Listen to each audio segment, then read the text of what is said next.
Hello buddies, welcome back to my channel Sneha Vihari blogs. ఈరోజు అయితే 15 మినిట్స్లో ఏదైనా తొందరగా ఇట్టే అయిపోవాలి, అలాగే చపాతీలోకి రైస్లోకైనా మంచిగా కుదరాలి అనుకుంటే ఈ రెసిపీని లాస్ట్ వరకు చూడండి. ఇందుకు కావాల్సిన ingredients 2 table spoons oil, next శనగపప్పు 1/2 టీ స్పూన్, అలాగే జీలకర్ర 1/2 టీ స్పూన్, అలాగే ఆవాలు 1/2 టీ స్పూన్, కొత్తిమీర కొంచెం, అలాగే కరివేపాకు కొంచెం, కావాలంటే ఆప్షనల్గా ఎండుమిర్చి కూడా యాడ్ చేసుకోవచ్చు. ఇవన్నీ ఆయిల్ వేడెక్కిన తర్వాత ఇలా వేసుకోండి. ఆ తర్వాత పచ్చిమిర్చి ఒక 6 కట్ చేసుకొని పెట్టుకుని ఫస్ట్ అవి వేయండి. నెక్స్ట్ ఆనియన్ ఒకటి చిన్నగా ఇలా జంపుగా కట్ చేసుకొని అది కూడా ఇందులో వేయండి. వేసి బాగా వేయించుకున్న తర్వాత, అలాగే పచ్చివాసన పోవాలి.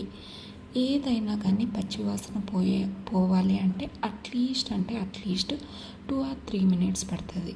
సో ఇదంతా ఇలా ఎర్రగా వేయించుకున్న తర్వాత చిన్నగా కట్ చేసుకున్న బాగా పండిన టమోటాలని ఇందులో వేసేసుకోండి. ఇక్కడ నేను వెల్లుల్లి మర్చిపోయాను క్లిప్ యాడ్ చేయడం. వెల్లుల్లి కూడా కచ్చాపచ్చాగా దంచుకుని తాలింపు వేసుకున్నప్పుడు వేసుకోండి. ఇప్పుడు టమోటా వేయించుకున్న తర్వాత బాగా మగ్గే వరకు ఈ టమోటాను వేయించుకోండి. ఎలా అంటే కొంచెం ఆయిల్ ఎక్కువగానే వేసుకుంటాం కాబట్టి ఆ ఆయిల్ పైకి తేలేంత వరకు బాగా ఎర్రగా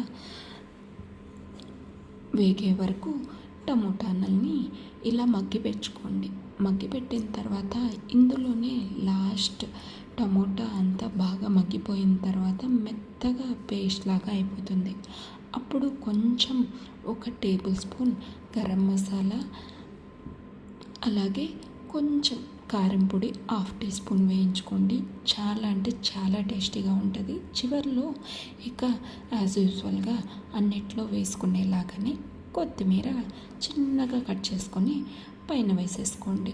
దించేసిన తర్వాత వేయించుకున్నా కూడా ఓకే. ఈ కొత్తిమీర అంతేనండి, అయిపోయింది టమోటా కర్రీ.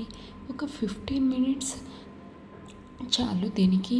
ఇందులోకి నేను ఇక్కడ చపాతీ రెడీ చేసుకుంటున్నాను. ఒక సైడు ఇది, ఒక సైడు అది. అయితే టోటల్గా ఒక 25 మినిట్స్లో ఇంట్లోనే మంచిగా ఒక టిఫిన్నో లేకపోతే లంచ్కో ఇది ప్రిపేర్ చేసుకుంటే టైం సేవ్గా ఉంటుంది, హెల్తీగా కూడా ఉంటుంది.